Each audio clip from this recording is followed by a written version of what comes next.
How's it going, everybody? This is Nitty Gritty. My name is Chad. With me is Leonard, and we are back with you this week, and we are going to do another round of our Spotlight series, where we go over some of the lesser-known talent and cover their career and re-examine their matches and basically chat about what we thought of those people.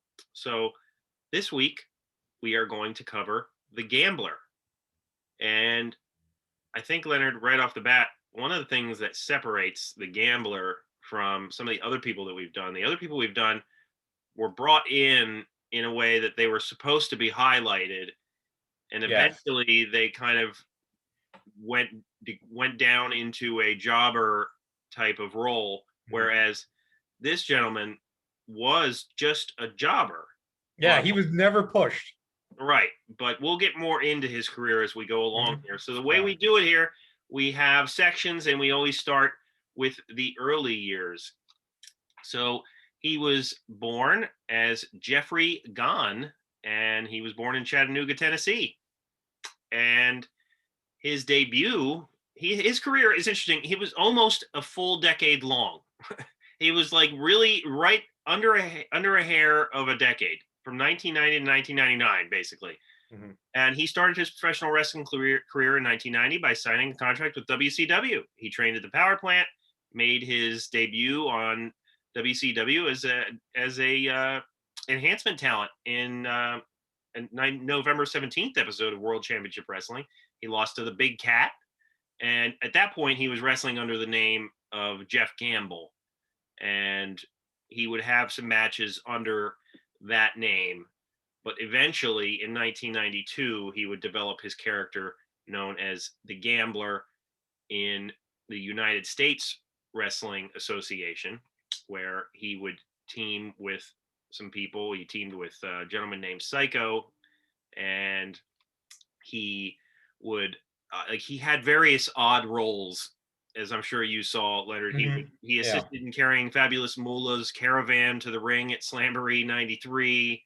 He was one of Rick Rude's two belt guards that guarded the vacated U.S. title inside of a briefcase. Eventually, he would return to a live WCW event in September 21st, 1993, under the Gambler character. And from there, he would face various people. His first match at that point with the character was to Jim Steele, and he would go on to face a number of people. He would go on to be in tag matches, and we'll get into his notable matches later. There are a lot of them. He Mhm. was somebody that worked a lot, but in 1995, WCW had a working relationship with a Memphis-based USWA, and so Gone toured with them as the Gambler character, and he had a tag team with Brickhouse Brown. And after debuting in USWA, they were booked in a promotion to win the World Tag Team titles, beating a tag team, which is a great name that I just saw now, PG-13. What Yeah, that was a Wolfie D and JC Ice. great, great tag team name. Not sure of the individual names. Yeah. Anyway, he would have a stint there, and eventually he would go back to WCW later in 95, and as December 2nd to be exact, and he was in a match against in WCW Saturday Night against Mr. JL, who is Jerry Lynn, in case anybody didn't know that out there. He would become a regular after Nitro launched. He would become a regular on the B shows, Saturday Night, Worldwide, Pro, Main Event, putting over various stars. Chris Jericho has a match with him, and Chris Jericho had a lot of things to say. Basically, he says he's a journeyman wrestler that Chris had never seen before. He calls him a Kenny Rogers impersonator, the gimmick of like a Maverick style riverboat gambler. And he, at that time, I guess Chris was kind of down on his confidence, and he said it was a horrible feeling knowing that somebody who did card tricks on the way to the ring was kind of in his hands with this match. He didn't know how good he was or not. And he talks about basically just having confidence in how big of how important of a factor that is. And basically, the Gambler led the match, he was a meat and potatoes type of wrestler, so it wasn't anything fancy, but it was what Jericho needed at that time, and it was just good story, solid execution, and they did what they did in about 5 minutes, and Chris Jericho had his confidence again. So that is pretty good praise from somebody that's been in the business for a long time. Wouldn't you say, Leonard? Yeah, and I really agree with him on he called him a meat and potatoes wrestler. And I Right. think that is a great description for the Gambler. As we get, and then we talk more about his in-ring style and his wrestling style. Let me say, I was watching WCW some in the mid 90s. I kind of came back during my late high school era after taking a bit of a break in the late middle school, early high school era. And I remember the Gambler from that period. He was a jobber, but he was very eye-catching, very memorable with his look and his gimmick. He was very much a who the hell is that kind of guy when you first see him. Right. But revisiting his matches, including the Jericho match, which we'll talk some more on, I gained a new appreciation for him in the ring too. And I was trying to learn to do the flip thing with the I was working on this all day and I just could not get it. Even though I don't think he ever did anything with a poker chip on his way to the ring. That's one thing I will say about the Gambler is I think he could have done more with the Gambler concept because it was always just fanning out the cards as he walked to the ring. And there was one time where he shook like imaginary dice and rolled them and said that they came up snake eyes for his opponent, which was great. So I think he should have did more with the gambling motif. He Like tried to talk to the camera at times. There's one match, I forget what match it was. There was a funny moment where he's trying to talk to the camera. Basically, I think he's trying to say something to the effect of he brings up an ace and he says, if this ace doesn't get him, then this one will. And Dusty Rhodes is talking at that time and he's like, stop talking when I'm talking. Which is just funny. Obviously, the Gambler couldn't hear him or anything, but he at times he would try to talk to the camera and get some words in to get himself over a little bit more. But obviously, he wasn't really given time for promo. No. So So I liked, and you never saw anyone else do that. The talking to the camera before the match started. So I think that was great.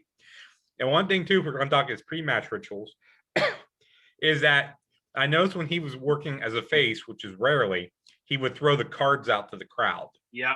But if he was a heel, he wouldn't do that. And I know we've talked before about like used wrestling items or merchandise we would love to have, like Bret Hart's sunglasses. I would love to have a Gambler playing card. That would be a thing I would love to have. And his really sweet jacket. Yes, the jacket. Yeah, like he started out with the Riverboat Gambler outfit with the hat and the string tie and all that. But it seemed like very early on he switched over to like the members only style jacket that said the Gambler in the back and had the playing card hand. Right. That would be a cool jacket. I would love to have that. Absolutely. No, I'm in agreement with you there. So before we get to the end of his run in WCW, we should add that there is very little information there about his later years, which is usually a section on this show. Yeah.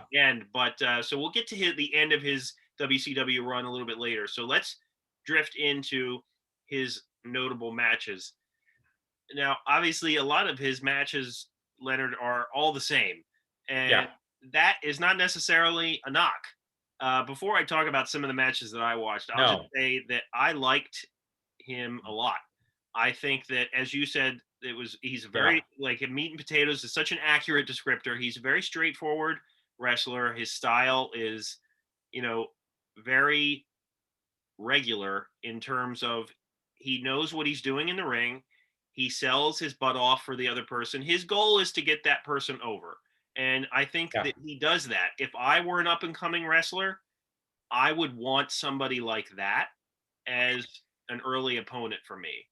And I think that if you look at some of the matches that he had, they gave Prince Iaukea and Glacier him in their debuts. And I think that that was a good choice because who else? I'm sure they had a lot of other capable jobbers at the time, but he was somebody that you knew would sell for the other person. He would be able to lead the match in probably a way that was, let's get your stuff in. We don't have to stay around too long. And that was it. Wouldn't you agree? Yeah. I mean, he was the kind of guy that made great wrestlers look even better and made terrible guys look good. Right. Of all the matches I watched, the ones that we mentioned with Mr. JL and Chris Jericho were by far my favorites because those were probably two of the better opponents he worked with. Right. I also watched him against Eric Watts, Cobra, Renegade, Joe Gomez, Alex Wright, Frank Anderson, and especially the Eric Watts match. It's super sloppy and he is super terrible. Eric Watts or the Gambler? Eric Watts. Eric Watts is.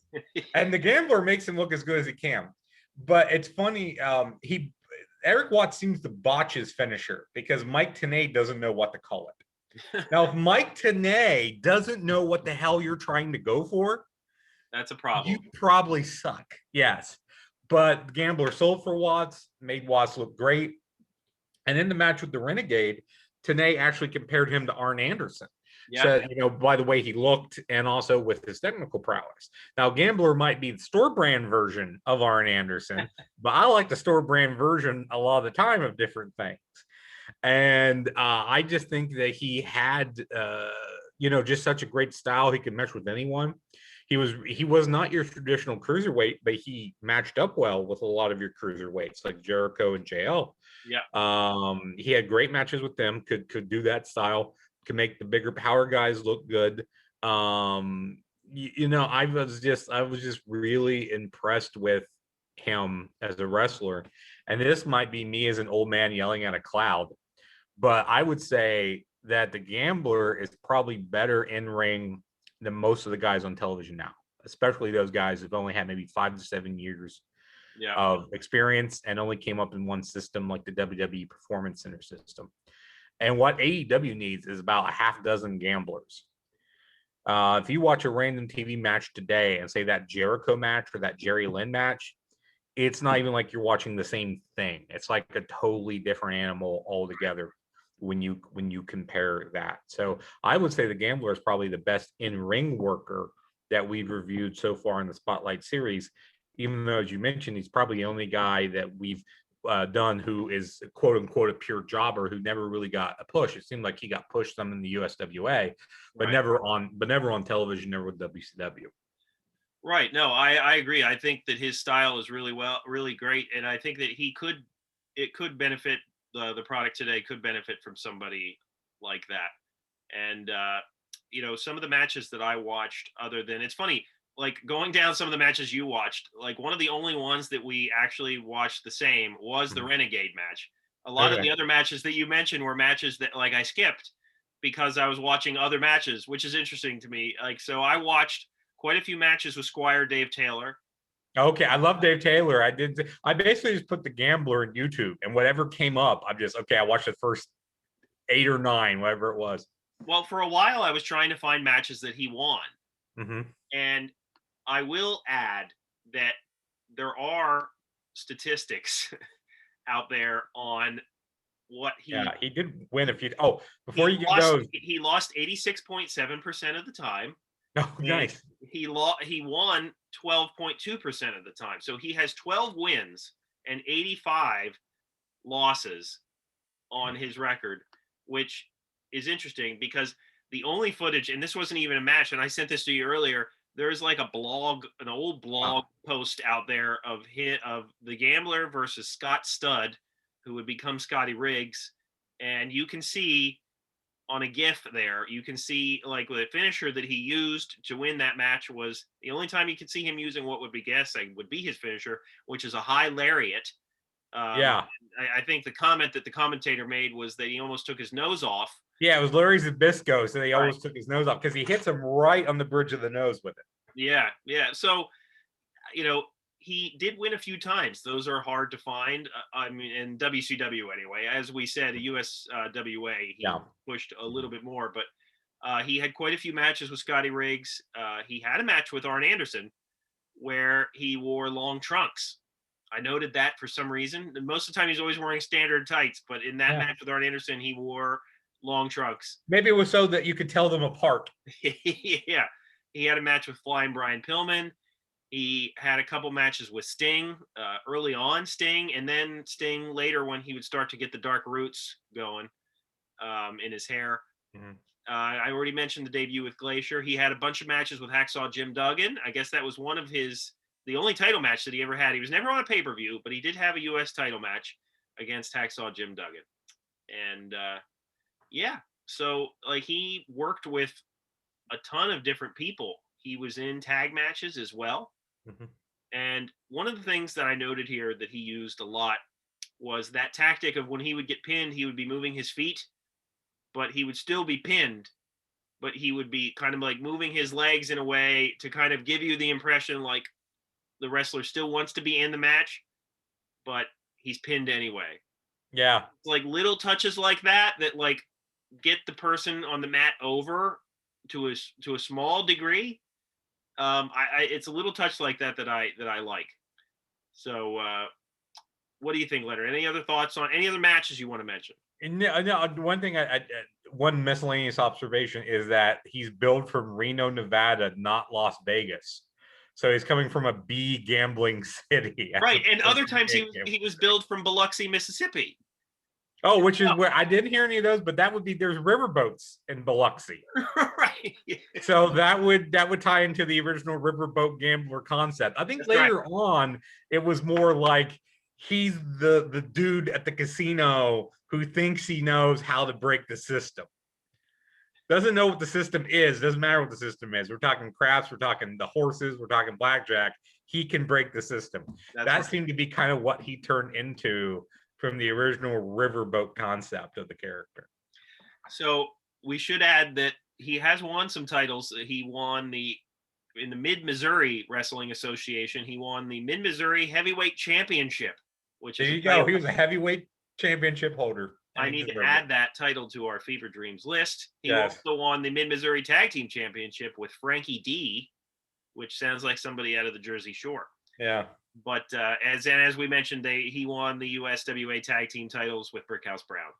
Mm-hmm. So the end of his run in WCW, as I mentioned earlier, we're going to get back to that here because his later years, there's really not much to tell. So he had a few matches in 97, and then he would kind of go in and out on WCW television, and he suffered a loss to Norman Smiley. He apparently did pick up a victory against Dave Taylor. That's why I kept watching the Dave Taylor matches. I was hoping one of them would be the one he won, but I was not able to find it.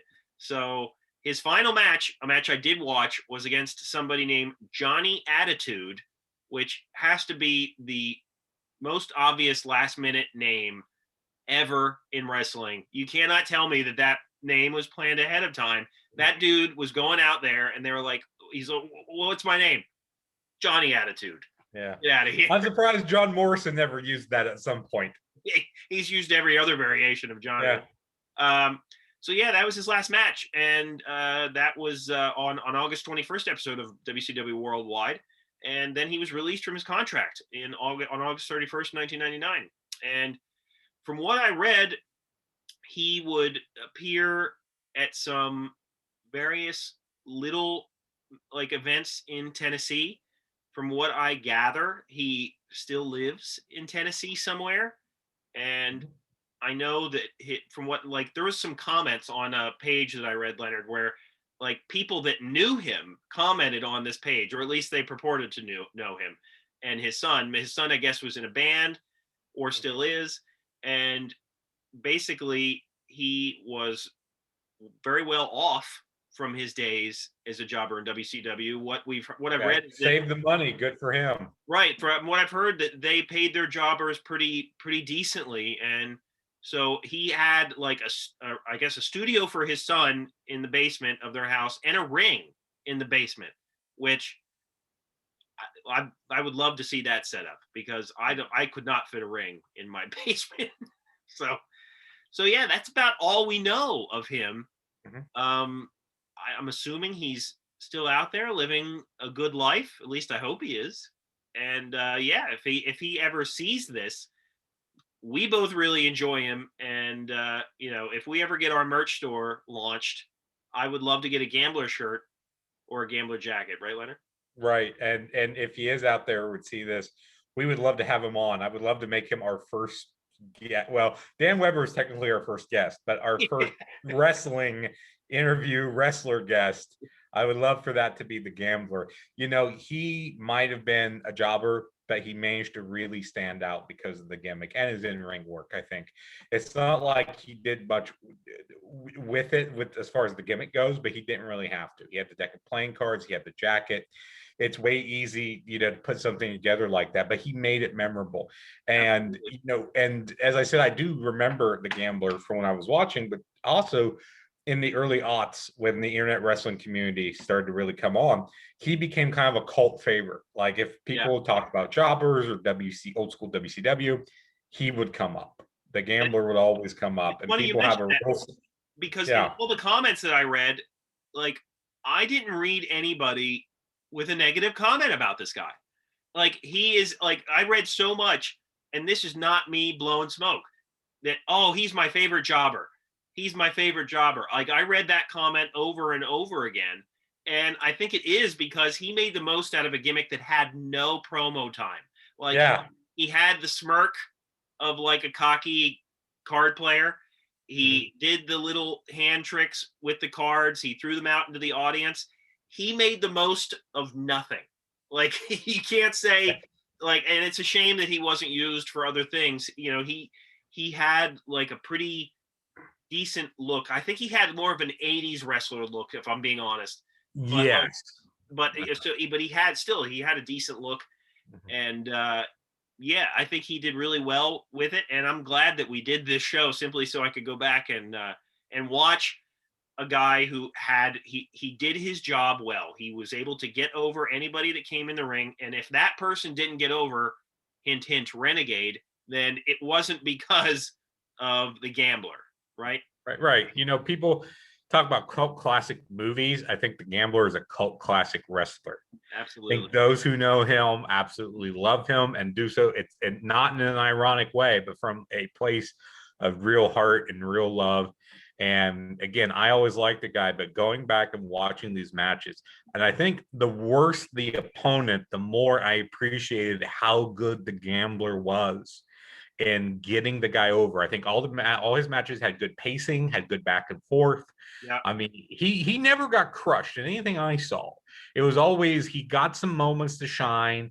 He led because he was working heel a lot of the time, so he led a lot of the matches, and he got time to work the beat down of the guy and to control a lot of the matches because of that. You should go back So and watch the Arn Anderson match. That was as close to a squash as he was ever in.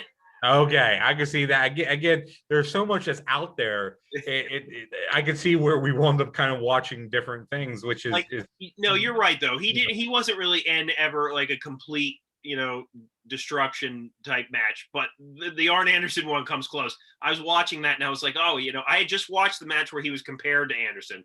And Mhm. so I was like, oh, they actually were in a match. Like, yeah, I'm looking forward to seeing what happens here. And it like, Anderson cleaned his clock pretty succinctly. Okay. I'm sorry to hear that. I would like to have seen something competitive between those two. So yeah, I mean, as far as the Spotlight series goes, this might have been one of my favorites so far. And it just overall, I love the fact that we can go back and look at some of these guys where, oh, I half remember the name or half remember them, and to really dig into who they were, because I really enjoy getting to know the Gambler again and getting to know him. I think maybe in a better way than I did when I was a teenager and watching matches. That I have more of an appreciation. I understand the history, understand more what goes into it. And yeah, I can't put over the Gambler enough that he certainly deserves a spotlight. Absolutely. And one of the things I forgot to say was that you can certainly see the different stages of WCW commentary by watching the Gamblers matches. If you listen to color from Jesse Ventura or Bobby Heenan, they make jokes about his gimmick insofar as to say, oh, that was a royal flush, or, Jesse Ventura would say things like, oh, he needs another ace in the hole. like Mhm. those are great color guys. Like they know what to say. Whereas some of, like as we mentioned, the Gambler was on the B shows, so some of the commentators he had and the color guys that he had were guys that were not used all the time. So they kind of just it was by the numbers type commentary and color there. Yeah, I know I heard a lot of Chris Cruz. Yeah. in the matches that I watched. Yeah. So we thank you for joining us. Let us know what you think of the Gambler. If you remember him, if you don't, absolutely go check him out. Leonard's going to keep practicing his trick. Mhm. I am going to go on eBay and search for that jacket. And if I find it, I will wear it on a future episode. So that's something to look forward to. Yes. And so for Leonard, my name is Chad. Thank you for joining us, and we will see you next week.